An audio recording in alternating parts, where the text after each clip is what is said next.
আমরা লড়তে শিখেছি, মরতে শিখেছি, প্রতিবাদ করতে শিখেছি, ফ্যাসিস্টদের বিরুদ্ধে সম্মিলিতভাবে ঐক্য করতে শিখেছি। আমাদের এই ঐক্য অটুট থাকবে। আমরা যখনই ফ্যাসিবাদের সামান্যত কোনো আলামত দেখব, সরকারে থাকুক আর বিরোধী দলে থাকুক, সেই ফ্যাসিবাদ এবং ফ্যাসিবাদীদের বিরুদ্ধে জুলাই ঐক্য, জুলাই সৈনিকেরা আবার মাথা উঁচু করে দাঁড়িয়ে সেই ফ্যাসিবাদকে তছনছ করে দিবে। বাংলাদেশে আধিপত্যবাদ, ফ্যাসিবাদ আর কায়েম হবে না।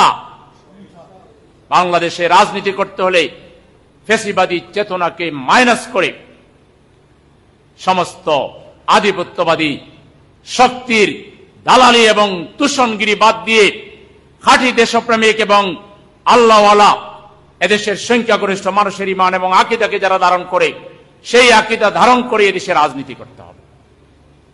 কোরআনের আইন বাদ দিয়ে, আল্লাহর আইন বাদ দিয়ে শয়তানের আইন বারবার লালন করার জন্য পার্লামেন্টে যাবেন, এদেশের জনগণ এটা আর একটুও চান্স দেবে না।